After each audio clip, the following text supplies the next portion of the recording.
Hello guys, this is straight from the horse's mouth and I'm Chris Bowers. This is brought to you from the noisiest village in the world. Chelford Hill. There's mowing going on, there's kids screaming, but hey, we're going to fight through this, eh? Right, we're going to talk about tomorrow's big race. That's right, Thursday, 6 o'clock, Leopardstown. It's the Green Room Wild Stakes. It's a Group 3, 3-year-olds plus, a mile and one, and €29,500 to the winner. It's good ground, 9 runners. There are some extremely progressive horses in this race, such as Maker of Kings, Zinjan, Lunar Space, and Visualisation. The course itself is a wide oval, essentially. It's got a slight rise on the running, so your horse basically can gallop around quite happily, but still needs to have some sort of energy left for that slight rise on the running.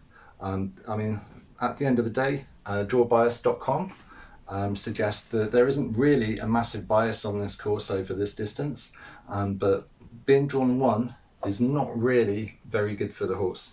It's got a low winning return on that particular stall.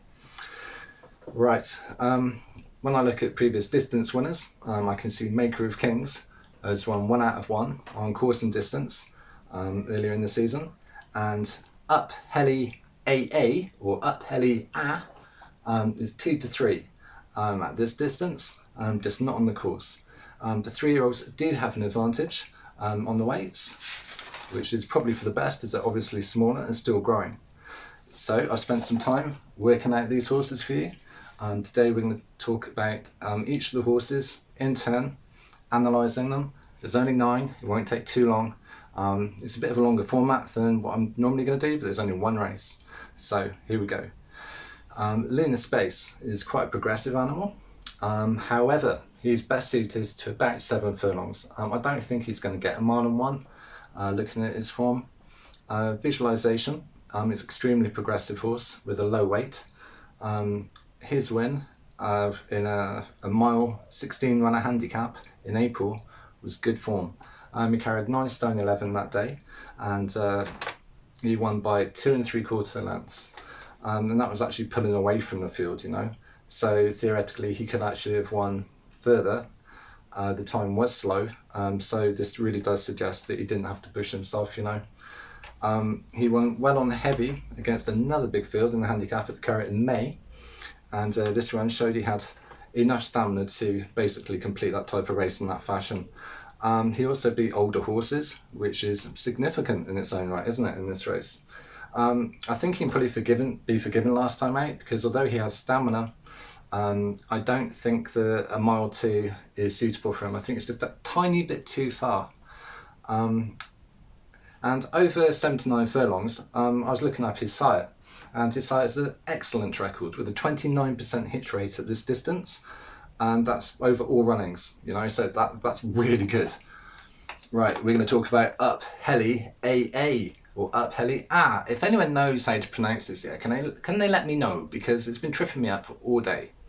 Right, this one has won 2 out of 3 at this distance. It's got good breeding by Galileo. However, it's not won since 2019, and that is some time ago now. In April, he came 3rd to Broome in a 4-year-old plus Group 3, which was run in a quick time over a mile and 2, but he got beat by him next time out by 8.5 lengths in a slower race over the same distance. Not really a fan of this animal. And moving on to Preterrier. Preterrier? I'm going to go with that. He's not progressed for a while now. Basically, that's not a great sign for a 3-year-old. It looks like he was slapped on with a heavy race in the beginning of the season and really hasn't been able to live up to it or progress from it. His win is very slow on 7 furlongs, and in my opinion, he possibly needs gelding. I know that's a bit extreme, but it's horse racing, and honestly, I do believe that. The Zinjan is a progressive animal, and it's like Dermot Weld, I believe. His win over a mile was slow, but it looked like he stretched himself, so I don't know how valuable that form is, apart from to say he could have run probably faster and won by further that day. In May, he came 2nd to Maker of Kings by 1 1/4 lengths. Very significant. and that was at Leopardstown in Group 3 over a mile. The weights were quite similar to how it's going to be tomorrow, and the winner wasn't tested, which I think is quite telling. Yeah, I think he would have to show higher than his average improvement so far over the last 6 races according to official ratings in order to actually reverse that form. So it's a big ask for him, you know. Sinuan, a very speedy horse, but I'm not sure he can carry weight. I could be proved wrong tomorrow, but basically, I know he won a Group 3 over a mile at Leopardstown a year ago. It was a decent time. In September 2020, he came second in the fast time in a 1 mile Group 2 at Leopardstown with a clear run. He probably would have won that day. He was all out and proved to be very, very quick. It was a shame he didn't have enough room.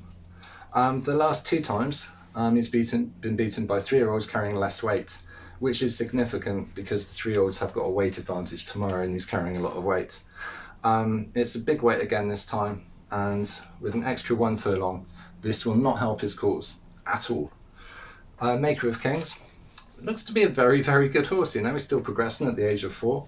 Won a handicap over mile 1 in October 2020. The time was okay. He came second in the slow run, 1 mile 24 runner handicap by a small margin at Curragh in May. He beat Erzingen to win in a Group 3 in a decent time last time out, carrying a big weight. He should beat him again, as he was always doing enough, and I honestly don't think that form can be reversed this time. Leo de Fury. Now, this is the horse you need to keep an eye on the market about, okay? And this is the one that could be a market mover. If it's a market mover, it's going to basically be quite informative. It's not run for 306 days, and in that time it was gelded. Towards the end of last season, it wasn't running particularly well, and hopefully this will put its mind on the job, stop it running quite as freely, and hopefully it might show some improvement. However, we don't know. We don't have enough information anymore. So it's going to be actually very difficult to judge this horse. So if you see a big plunge in the market, then really pay attention to it. Somebody knows something somewhere. Somebody knows how fast the times are. Somebody knows how much this animal's progressed in that time. And somebody also knows if it just needs to run. Basically, he won a mile 2.5 furlong Group 2 at Curragh in June 2020 in a good time. But he ran badly for the rest of that season, as I previously said. And yeah, time will tell. I think it's just a mystery wrapped up in an enigma. It's really hard. And then you get on to the elephant in the room, Japan. I've also got him as a regressive horse. I don't like betting on horses with declining ratings. I mean, that's not the way forwards for me normally. I'm not sure he can beat the 3-year-olds at the weights. I feel Aidan O'Brien has lost his way a bit with this one. He was a great 2-year-old. He showed great 3-year-old form. But he's not run at that level for some time, and he really has had time to run at that level again. It's not like he hasn't had chances. Right, he did however win a Group 3 over a mile 5.5 furlongs earlier in the season. This will be the shortest he's run since he was a 2-year-old, and I'm not convinced he'll have the speed to win this. In conclusion, this looks to be a decent race with a weak favourite. It will be interesting to see if the older horses can give the weight away to the 3-year-olds. I'm not convinced Maker of Kings can give £12 to Visualisation. So my selection is Circle Bet, which is 2 points on a 4-point system, basically for Visualisation at current odds of approximately 14 to 1. So thank you for watching me. Thank you for listening to my opinions. I'd love to know what you think. I'd love to know what you think about this race, so please leave it in the comments. I'd love to know what you thought about my delivery today. I'd love to know what you think about the video. I'd love to know any more content you'd like me to cover. So yeah, smash that like button, smash that subscribe button, and I'll be able to keep on doing this kind of thing for you. So good luck everybody, and I've had fun doing this today. Thank you very much.